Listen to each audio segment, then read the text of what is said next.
Senhor seja com cada um dos irmãos, amém? Amém. Abra sua Bíblia. Livro de Malaquias.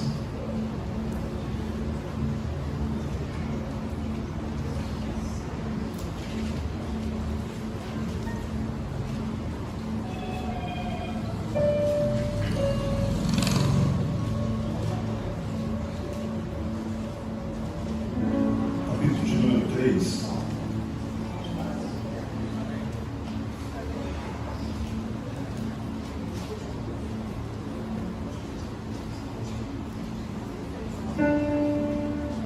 Versículo de número 6. Amém, irmãos? Todos encontraram? Estarei fazendo a leitura, os irmãos estejam apenas acompanhando um verso bem pequeno, que diz assim, capítulo de número 3 de Malaquias, versículo de número 6 diz: porque eu, Senhor, não mudo. Vamos repetir todos juntos? Vamos lá no 3? 1, 2, 3. Porque eu, Senhor, não mudo. Por isso, vós, ó filhos de Jacó, não sois consumidos. Nós louvamos nesta noite o teu nome ainda nesse momento, Senhor, pedindo para que o Senhor possa nos usar, porque o homem não tem a capacidade de falar da tua palavra se não for impulsionado pelo teu Espírito. Portanto, seja o Senhor a falar e a tua igreja a ouvir, a absorver aquilo que o Senhor deseja para cada coração nessa noite. Essa é a oração que nós fazemos em nome de Jesus Cristo. Amém. Nós vimos que o pastor trouxe uma proposta de falarmos nos domingos à noite acerca dos atributos de Deus. O pastor nas quartas-feiras está propondo a exposição de João, nos domingos de manhã Marcos, Evangelho de Jesus segundo Marcos, e nos domingos à noite, ele está fazendo uma série de sermões acerca dos atributos de Deus. É interessante que no domingo passado ele fez ali já um apêndice, nos trouxe algumas informações acerca desses atributos e nos dirigiu a palavra já sobre esses atributos, se não me engano, no capítulo 139 de Salmos. Falou sobre a onipresença, falou sobre a onipotência e falou sobre a onisciência de Deus, sobre Deus todo soberano, que ele consegue gerir todas as coisas. É interessante que na escola bíblica dominical, durante todos esses 3 meses, estamos indo agora para as últimas lições, nós temos falado dia após dia, domingo após domingo, acerca de um Deus todo-poderoso e soberano, que mesmo na falibilidade humana, naquilo que nós falimos, ele consegue gerar ainda os seus planos. Já viram? Ele consegue fazer de uma história de uma mãe que enganou com seu filho, seu pai, o propósito do plano de salvação. Ele consegue fazer coisas que eu e você olhamos assim e dizemos assim: como é que Deus vai dar jeito nisso? E ele dá jeito, porque ele é esse Deus todo-poderoso. O pastor hoje de manhã estava nos dirigindo a lição e ele falou sobre esse Deus que providencia. Quando nós olhamos e já não temos mais nenhum tipo de expectativa, o Senhor Deus vai lá e providencia tudo o que necessitamos. Por isso que ele é conhecido como Jeová Jireh, o Deus da provisão. O Deus de que quando olhamos para trás, para frente, para os lados e não há mais possibilidade, é Ele que traz novamente a nós a provisão daquilo que nós necessitamos. E nessa noite nós vamos falar um pouco acerca de um atributo de Deus, um atributo não comunicável, um atributo que o Senhor não compartilha com os seres humanos, que é a sua imutabilidade. E a palavra vai nos direcionar, e é interessante que quando nós falamos sobre imutabilidade, o Senhor não pode mudar, nele não há sombra nenhuma de variação, ele não varia como os homens variam. E é interessante que todas as vezes quando nós queremos medir alguma coisa, nós pegamos a régua humana para tentar medir. E é por isso que exatamente nós não conseguimos muitas vezes olhar para Deus e definir quem Ele é, porque os nossos métodos de aferição não conseguem medir aquilo que Deus é. E quando nós falamos sobre onipotência, sobre onipresença e sobre onisciência, são apenas fagulhas de conhecimento para poder limitar aquilo que é ilimitado. Quando nós falamos sobre a imutabilidade, essa capacidade de não mudar, e não é mudar em um dia, em um ano, em 2 anos, em 10 anos, em algumas horas, mas é mudar, irmãos, em toda a expectativa de tempo que eu e você temos conhecimento, mas Deus ainda não cabe dentro desse tempo, porque Ele é o próprio tempo. É só para nós termos a capacidade agora de poder compreender quão difícil é falar sobre esses atributos do Senhor. E é interessante que quando nós olhamos para o texto que está proposto no capítulo 3, versículo de número 6 de Malaquias, a primeira expressão que ele nos traz nesse momento é que porque o Senhor, porque eu, o Senhor, não mudo. Palavra do próprio Deus para Israel. E é interessante que, antes de entrarmos no texto propriamente dito, a gente tem que falar um pouco acerca de quem era Malaquias. Malaquias era um profeta, provavelmente pós-exílico. Babilônia tinha ido até Israel e tinha destruído todas as coisas que lá se encontravam, lá em Judá. Tinha levado cativos, os irmãos conhecem essas histórias. E o povo ficou cativo por cerca de 70 anos. E ali durante aqueles 70 anos, uma coisa que fica, irmãos, bem evidente, é a soberania de Deus sobre a vida daquele povo. É Deus que o destrói, mas também é Deus que novamente os levanta. Porque é o Senhor que faz a ferida e Ele mesmo que sara com o seu bálsamo. É Ele que traz muitas vezes a tristeza na nossa vida, mas é Ele que após mais uma noite, quando amanhã chega, traz novamente alegria para os nossos corações. Foi um texto que foi proposto aqui essa noite. E é interessante que Malaquias surge exatamente nesse momento, no momento em que o povo havia saído do exílio, no momento em que o povo havia voltado novamente para Jerusalém, os seus corações estavam revigorados, as suas mentes estavam novamente ligadas até Deus, mas depois de algum tempo, o povo voltou às práticas antigas, porque é exatamente assim que nós somos. Nós mudamos constantemente. Se tem alguma coisa que nós temos que todos os dias pedir a Deus, é que nós não variemos com tanta intensidade, é que os nossos compromissos sejam firmados e eles sejam constantemente. Não é apenas um compromisso, mas é um comprometimento com aquilo que nós temos dito que vamos fazer. Porque assim como era Israel, assim ainda somos nós hoje. E muitas vezes nós olhamos para esses ensinamentos e não temos a compreensão daquilo que Ele traz para as nossas vidas. E a soberania de Deus se manifesta durante todo aquele tempo no exílio. É Ele que vai até o coração de Nabucodonosor para poder guerrear contra aquele povo. Mas é Ele que depois toca o coração de Ciro, chama de Ciro meu servo, para que ele pudesse decretar que aquele povo pudesse voltar novamente para Jerusalém. Depois de alguns anos, Zorobabel, Esdras e Neemias vão. Alguns deles reedificam novamente o templo, restabelecem o culto, reedificam aqueles muros e aquelas portas, e o povo está novamente naquele lugar, num lugar prometido pelo Senhor para a vida de cada um deles. Mas isso ainda não é suficiente, porque depois de algum tempo, o povo volta-se novamente às práticas que não alegram o coração do Senhor. E aí o que Deus faz? Levanta o profeta. Porque todas as vezes que o povo está morrendo nos seus delitos e pecados, o Senhor levanta profetas de Deus para falar acerca daquilo que o Senhor Deus tem para o seu povo, para através da morte restabelecer novamente vida para aquelas pessoas. Eu gosto do livro de Ezequiel, quando o Senhor leva em espírito Ezequiel até o lugar. E quando ele chega lá, Ezequiel tem aquela visão. E havia ali um vale de ossos que estavam secos. E a palavra de Deus nos diz que quando o profeta chega ali, ele fica assustado. E o Senhor pergunta para ele: você sabe quem são esses? Ele fala: não, Senhor, eu não sei. Ele fala assim: são todos os da casa de Israel. Eles até andam por aí, são um grande povo. Mas a revelação de Deus naquele dia para Ezequiel é que todos eles estavam mortos nos seus delitos e pecados. Porque o que traz morte espiritual para as nossas vidas é quando nós estamos mortos nos nossos delitos e pecados. Mas o escape de Deus para as nossas vidas é que sempre que isso acontece, o Senhor Deus levanta profetas para poder trazer novamente a palavra do Senhor para as nossas vidas. Porque muitas vezes nós chegamos até Jesus, até Deus com uma demanda, esperamos que Ele nos responda algo, mas aquilo que o Senhor Deus nos traz é totalmente daquilo que nós esperávamos ouvir. Aquele jovem rico, quando chega diante do Senhor e fala assim: o que preciso fazer para ter a vida eterna? Ele estava já sabendo e esperando a resposta de Deus.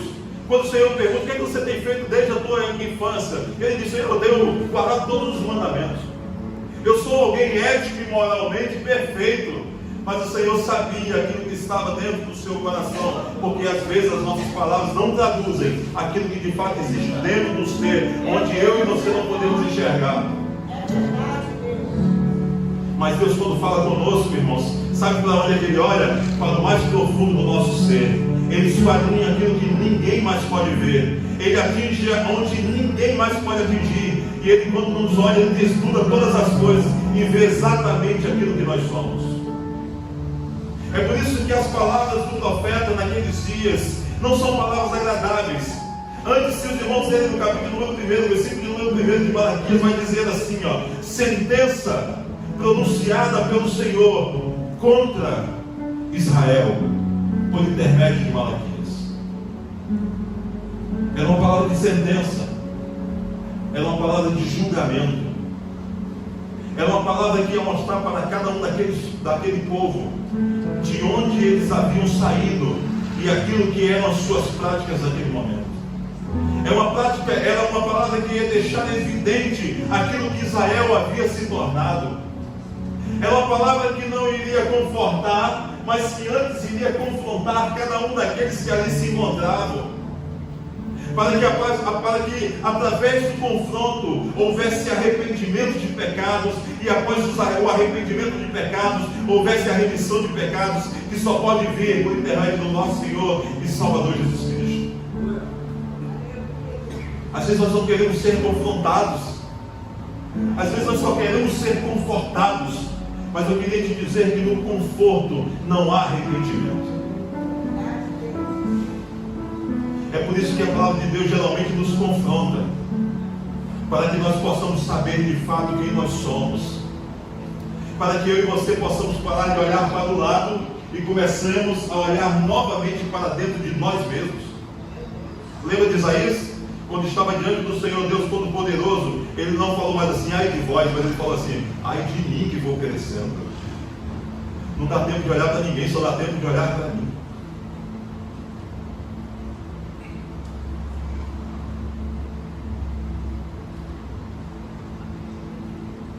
E Malaquias começa trazendo as palavras de sentença para o povo. Se os irmãos lerem todos os textos, a partir do capítulo 1 até o capítulo número 3, os irmãos vão ver grandes repreensões que o Senhor traz sobre aquele povo.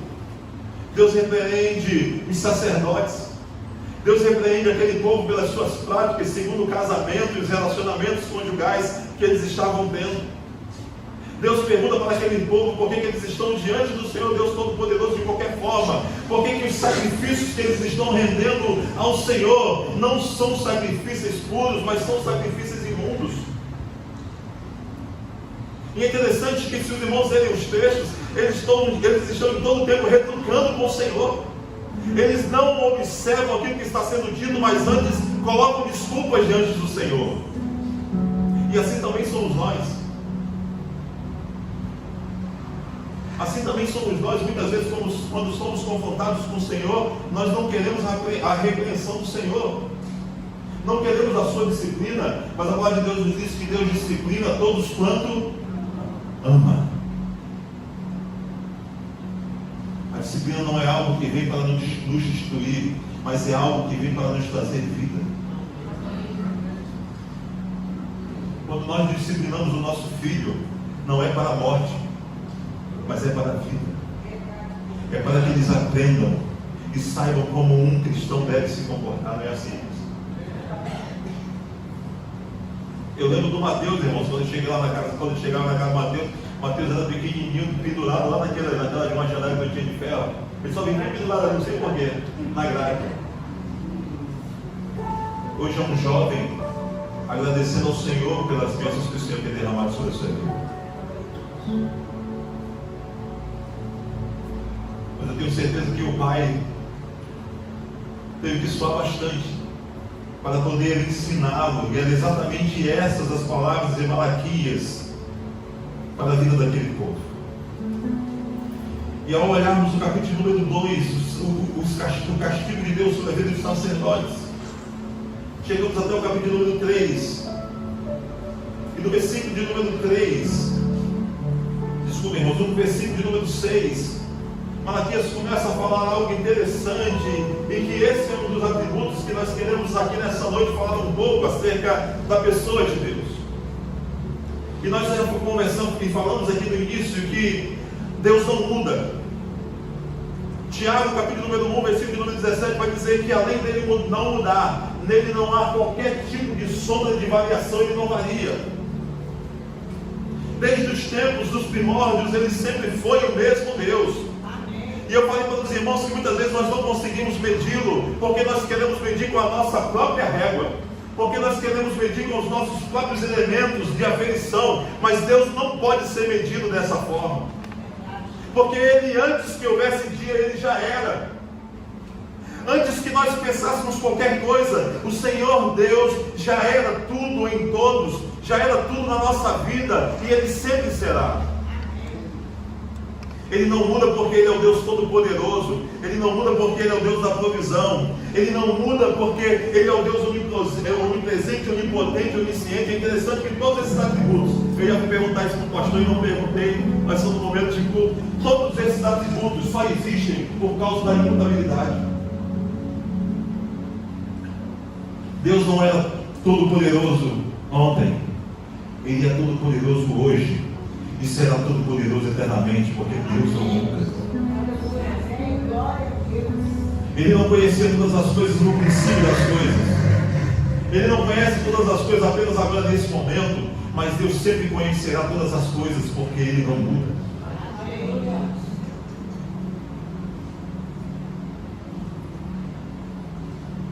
Salmos capítulo número 102, versículo de número 25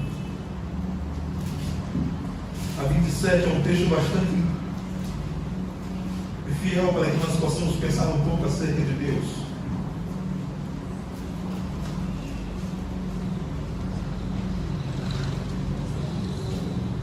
Diz assim: e em tempos remotos, no início de todas as coisas, lançaste os fundamentos da terra, e os céus são obras das tuas mãos. Quando eu e você nascemos, irmãos, os céus já existiam. Quando os nossos pais nasceram, os céus já existiam. Quando o nosso tataravô nasceu, os céus já existiam. E todas essas coisas são obras das mãos do Senhor. E Ele continua dizendo: e os céus são obras das tuas mãos, e eles perecerão. Tudo aquilo que você conhece desde o princípio perecerão, mas o Senhor permanece. Todos eles envelhecerão como uma veste. O sol um dia não dará mais a sua luz. As estrelas um dia cairão no firmamento. Todos os astros que os irmãos conhecem estão envelhecendo. A ciência fala sobre isso. E todos eles um dia serão destruídos. Mas o Senhor permanece, porque Ele não pode mudar. Um dia eu estava vendo um desses pastores que falam sobre prega mensagens temáticas, lá no minuto ele se encontra num lugar diferente, a sua sombra também. Os irmãos que moram aí, eu sei que os irmãos, todos os irmãos habitam numa casa, os irmãos sabem muito bem que em determinado horário do dia, onde é que o sol está? Na sala. À tarde ele está onde? Não sei aonde. E a sombra está onde? A sombra não sei onde. O sol está sempre mudando. E isso é sombra de variação, mas em Deus não há sombra de variação e nem mudança. Deus não muda porque Ele não precisa evoluir. Deus não muda porque Ele precisa se adaptar. Deus não muda porque Ele precisa de alguma forma estar junto dos posicionamentos filosóficos de cada época. Não, Ele não muda. A palavra de Deus vai nos dizer em Hebreus capítulo número 13, versículo de número 8, que Jesus Cristo é o mesmo ontem, Ele é o mesmo hoje, e Ele é o mesmo eternamente. Quando eu estava lendo esse texto, eu lembrei a primeira vez que todos os teólogos, quando vão passar aí pela sabatina do concílio, quando falam sobre a Trindade, dizem assim: não, mas é a Trindade. Aí como é que está o nome? O pastor que está. O candidato sempre vai lá para o primeiro texto lá em Gênesis. Deus, quando estava criando o homem, Ele disse assim, ó, façamos o homem a nossa imagem e semelhança. E ele vai dizer que ali estava a Trindade, estava a pessoa de Deus, a pessoa de Jesus Cristo e a pessoa do Espírito Santo de Deus. Quando nós olhamos lá no capítulo número 3 do livro de Êxodo, a palavra de Deus diz que Moisés estava lá no Monte Horebe. Quando em certo momento, quando ele está passando, ele ouve a voz do anjo do Senhor. E a palavra de Deus nos diz que quando ele olha, havia uma sarça que se queimava, mas não se consumia. Ele via fogo, mas aquele fogo não consumia aquele lugar. E a palavra de Deus nos diz que quem ali se encontrava era o anjo do Senhor, era a pessoa do nosso Senhor e Salvador Jesus Cristo. Jesus é o mesmo desde aquela época. Jesus é o mesmo quando foi concebido no ventre da sua mãe, Maria. Jesus é o mesmo quando morreu lá na cruz do Calvário pelos nossos pecados. Jesus é o mesmo quando Estevão olhou para os céus e o viu sentado à destra de Deus Pai. Jesus é o mesmo quando tocou, quando na verdade quando não tocou, mas quando falou e João caiu aos seus pés. Apocalipse capítulo 9 primeiro. Jesus é o mesmo quando ele percebeu que Jesus andava diante da igreja e por sobre e por dentro da igreja, e nas suas mãos estavam as 7 estrelas. Jesus é o mesmo ontem, Jesus é o mesmo hoje, e Jesus será o mesmo eternamente. Quando se cumprir o dia do arrebatamento da igreja, o Jesus que descer, ele é o mesmo Jesus no início de todas as coisas. Porque Malaquias está dizendo, porque eu, o Senhor, não mudo. Ele não pode mudar.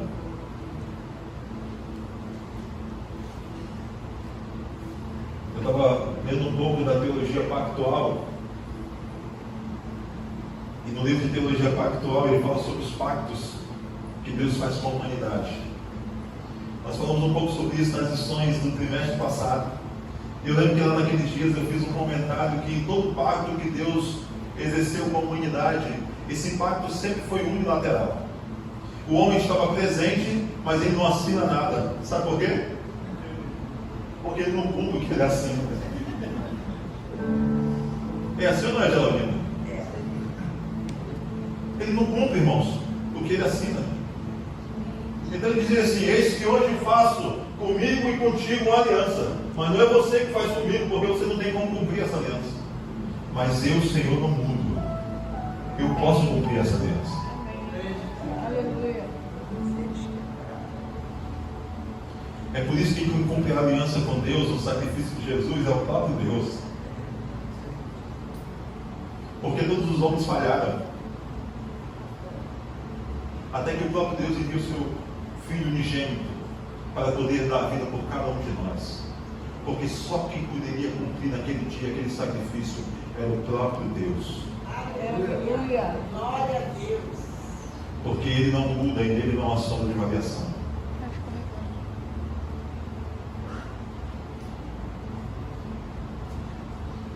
Eu estava lendo outro texto, pastor. Hebreus capítulo de número 6, versículo número 13. Vai nos dizer que Deus promete e Ele jura por Ele mesmo que aquela promessa será realizada. Capítulo número 6, versículo número 3 de Hebreus. Mas quando nós vamos ler a lei, e quando nós vamos ler outros textos, principalmente lá no capítulo número 5 de Mateus, vai nos dizer que nós não devemos jurar. E é o mesmo princípio. Sabe por que Deus jura e o homem não pode jurar? É porque nós fazemos votos de tolo, nós fazemos o voto e não cumprimos o voto. É porque nós juramos, colocamos a mão para trás assim, né? E não cumprimos aquilo que nós juramos. Irmãos, tem gente que jura pela mãe. E se Deus fosse levar em consideração, matava a mãe naquela hora. Porque ele jura sabendo que não vai cumprir. Mas Deus sabe. Porque Ele não muda. Mas Ele sabe que o homem é totalmente mutável.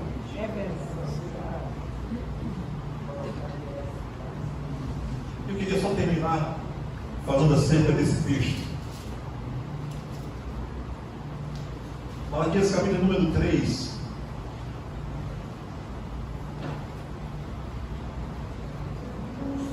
Versículo de número 6.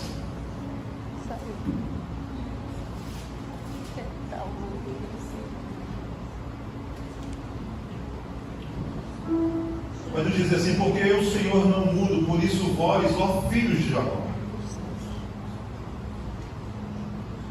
Malaquias está falando para os herdeiros da promessa que foi feita lá na vida de Abraão, e que hoje não se limita apenas à casa de Jacó, mas está agora aberta para toda a igreja de Cristo, e nós somos filhos de Jacó. E ele está dizendo assim: porque eu, Senhor, não mudo, por isso vós, ó filhos de Jacó, não sois consumidos. Deus está dizendo: não é por vocês, não é por mérito de vocês, não é porque vocês fizeram alguma coisa, porque na verdade vocês não fazem nada. Porque tudo que vocês fazem é errado. Porque a única coisa que vocês sabem fazer é pecar. Porque se eu deixasse vocês de qualquer forma, vocês estariam sempre distantes dos preceitos do Senhor. E ele está dizendo: ó filho de Jacó, é porque eu não mudo que vocês não são consumidos. É porque o Senhor não muda que as suas misericórdias continuam nos alcançando todos os dias da nossa vida. É porque Ele cumpre a sua promessa. É porque Ele cumpre a sua palavra. É porque Ele não é fiel a mim, não é fiel a você, mas é fiel à sua própria palavra. E todas as vezes que nós falamos sobre a imutabilidade de Deus, e pelo menos dentro desse texto, Deus não vai fazer um contraste com o povo. Ele vai dizer: porque eu não mudo, mas vocês mudam todos os dias. Tem gente que tem uma dificuldade de ser constante, já viu, irmãos? Ele está feliz hoje, está triste 10 dias, está feliz hoje, está triste 10 dias, está feliz hoje, está triste 10 dias. Sendo firmes e constantes, sempre abundante no Senhor. Não são palavras minhas, irmãos. Não sou eu que estou requerendo isso dos irmãos. Eu sei que a vida é difícil. Eu sei que nós passamos momentos de profundas tribulações. Verdade, Deus. Mas eu também sei que a alegria do Senhor é a nossa força. Mas eu também sei que o Senhor é o sustentáculo das nossas vidas. Mas hoje a lição, na parte da manhã, no capítulo 40 de Gênesis, nos falou sobre a vida de um jovem.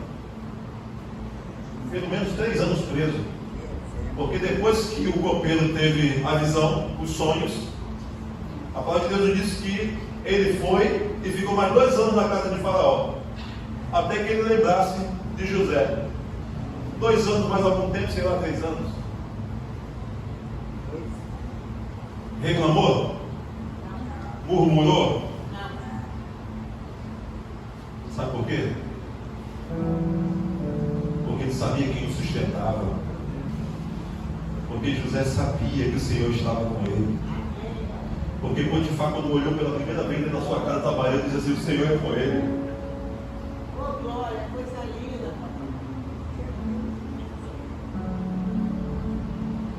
Quando nós olhamos para esse texto, Deus está fazendo esse contraste entre aquilo que ele é e aquilo que o homem é.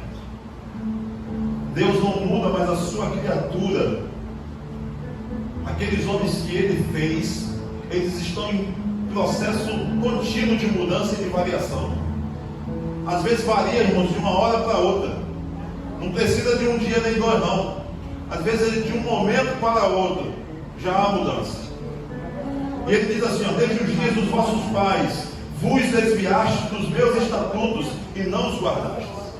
Desde o dia que eu os elegi, vocês estão sendo todos os dias rebeldes. Vocês estão sempre variando, vocês estão sempre mudando. Eu dou isso, o pastor falou isso na parte da manhã: se eu dou maná, vocês reclamam. Aí vocês querem carnes, aí eu dou carne, vocês reclamam que tem muita carne. E a palavra de Deus nos disse que naquele dia o Senhor matou muitos deles. Eles se engasgavam e saíam pelos narizes, as codornas. Lembra disso? Já imaginou você comer isso aí pelo nariz e você morrer?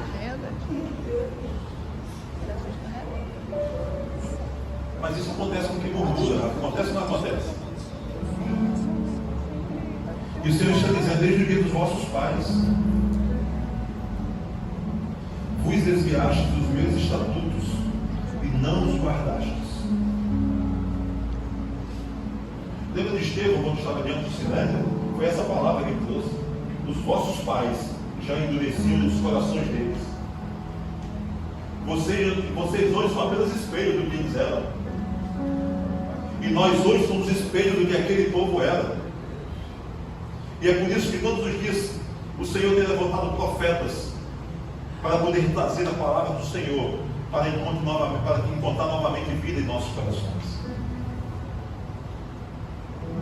E Ele vai dizer: tornai-vos para mim, e eu me tornarei para vós outros, diz o Senhor dos Exércitos. E aí o povo retruca ao Senhor: mas vós dizeis, em que havemos de tornar? O povo estava recebendo uma palavra que era confrontativa, mas era uma palavra que iria trazer para cada um deles vida, porque o Senhor estava dizendo: se vocês voltarem para mim, eu me voltarei para vós.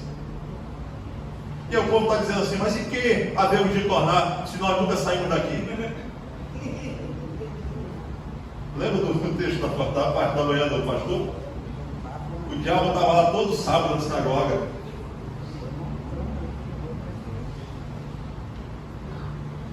Todo sábadozinho estava lá sentadinho, lá bonito, quietinho.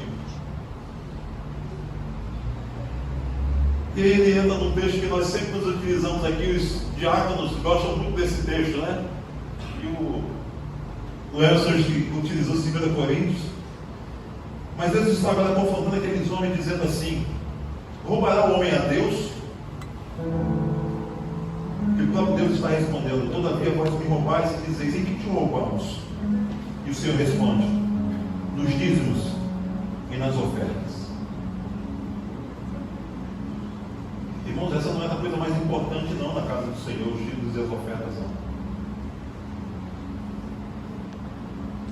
Falando um pouco sobre dízimos e ofertas num seminário que a gente estava, aí surgiram as perguntas: mas por que aqui no Novo Testamento não se fala sobre dízimos e ofertas?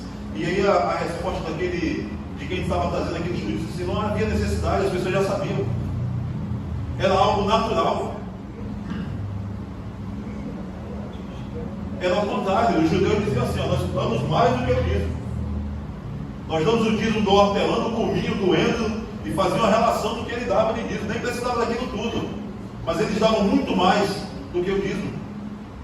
Era um assunto que não precisava ser tratado, porque não era coisa primordial. E Jesus vai dizer: vocês têm feito tudo isso, mas têm negligenciado as coisas mais importantes.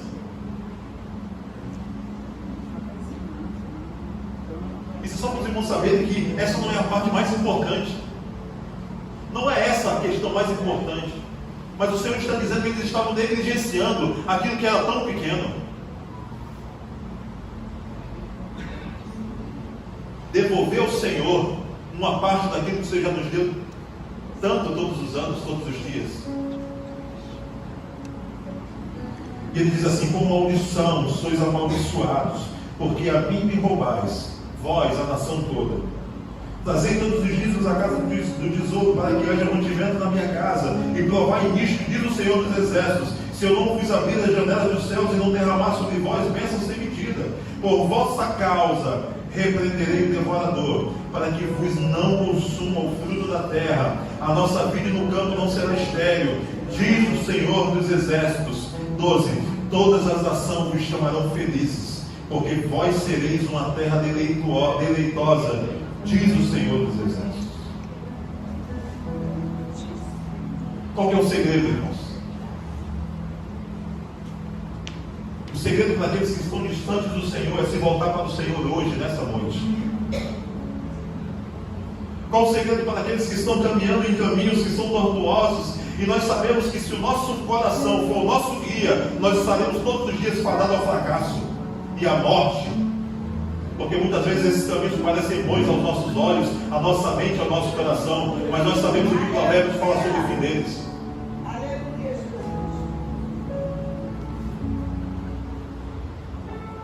O Senhor nos está te chamando para a vida, para a bênção nessa noite. Ele está dizendo: se vocês se voltarem a mim, eu me voltarei a vós, e todas as nações chamarão vocês de felizes, porque elas verão as bênçãos do Senhor sobre as suas vidas. Mas eu preciso me voltar para o Senhor. Eu preciso novamente ouvir a sua voz. Eu preciso novamente atender aos oráculos do Senhor. E ele continua no versículo número 13, dizendo assim: as vossas palavras foram duras para mim, diz o Senhor, mas vós dizeis, que temos falado contra ti? Malaquias continua ensinando através do Senhor ao seu povo, e ele tem dito: a forma como vocês têm se referido a mim são palavras duras, são palavras que não procedem de um coração santo, santificado em Deus. E o povo continua retrucando, dizendo: mas o que nós temos falado contra ti? E o Senhor diz no capítulo versículo número 14: vós dizeis, inútil é servir a Deus. Sabia que tem gente dentro da igreja, pastor, que diz que inútil é servir a Deus? Não são palavras que saem da boca, mas são coisas que saem do coração.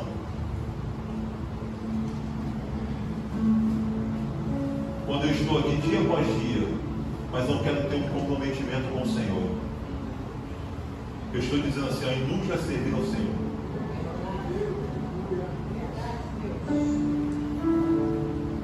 Todos os dias, quando nós praticamos essas ações, não precisa sair da nossa boca, irmãos, mas o nosso coração está dizendo: inútil é servir ao Senhor. Nós falamos hoje sobre a vida do Mateus, e eu tinha um jovem parecido com o Mateus que eu estava falando hoje com a Patrícia lá na igreja. Ele era filho de um coronel da PM, não queria nada, pastor, não estudava nada, não sabia de nada, mas se você ligasse para ele a qualquer momento para fazer qualquer coisa, ele estava lá em 5 minutos. O pastor, quando pensava de alguma coisa, ligava para ele estava lá em 5 minutos. Queria fazer isso, tudo ele fazia. Todo concurso que ele fazia, irmãos, ele não estudava. Eu estou falando heresia não, tá? Tudo que ele fazia, todo concurso que ele fazia, o que acontecia? Ele passava. O pai dele falou: mas eu não sei que mistério tem disso aí não. Mas eu compreendi que era a recompensa do Senhor para a vida dele. Amém. Glória a Deus. Era a recompensa de Deus para a vida daquele jovem que dedicou grande parte da sua infância, da sua juventude à casa do Senhor. E eu creio nesse Deus que é galardoador dos que o buscam, que recompensa a cada um de nós. Amém. E o povo está dizendo no versículo número 14: inútil é servir a Deus, que nos aproveitou termos cuidado em guardar os seus preceitos e em andar de luto diante do Senhor dos Exércitos. É palavra dos filhos de Israel. E ele diz: ora, pois nós reputamos por felizes os soberbos, também os que cometem impiedade prosperam. Sim, eles tentam ao Senhor e escapam. Eles estão dando a desculpa por aquilo que eles estavam fazendo. Eles estavam dizendo assim: nós não queremos nada. Sabe por quê? Porque quando nós olhamos para o ímpio rende muito mais do que eu, prospera muito mais do que aqueles que são filhos do Senhor. É o homem sempre querendo medir as bênçãos do Senhor com a régua dele. Mas nós temos domingo após domingo dito aqui nesse lugar, nesse santuário, que aquilo que o Senhor Deus tem para cada um de nós é muito maior do que aquilo que os nossos olhos podem enxergar. Aleluia. Nós queremos coisas palpáveis, mas a palavra de Deus nos diz no capítulo número 1 de Efésios que Deus nos abençoou com toda sorte de bênçãos espirituais nas regiões celestiais. Portanto, o que é teu não está na terra, irmãos. O que é teu não está na terra. Ouça isso que eu estou te falando, igreja. Não está na terra. A terra que emana leite e mel não é Jerusalém. É a nova Jerusalém. O lugar preparado para cada um de nós como igreja do Senhor e Salvador Jesus Cristo. Às vezes a gente diz: opa, aquela terra que emana leite e mel lá está pronta, providenciada. O Senhor falou que lá dá um monte de quarto. Dá para morar todo mundo. Não vai fazer falta para ninguém, Geraldina. Estou sabendo. Janela de frente para o mar, tem, pastor?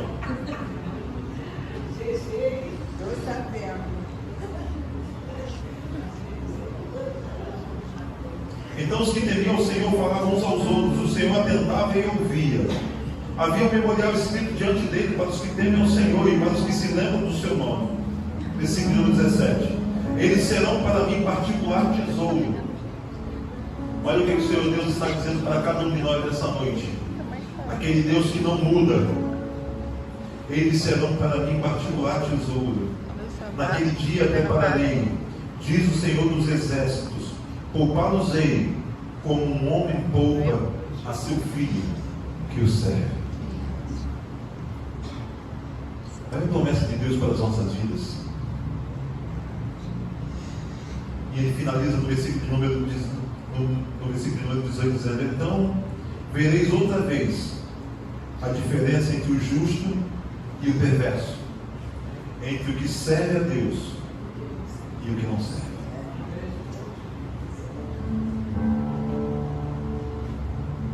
Porque eu, Senhor, sou Deus que não muda.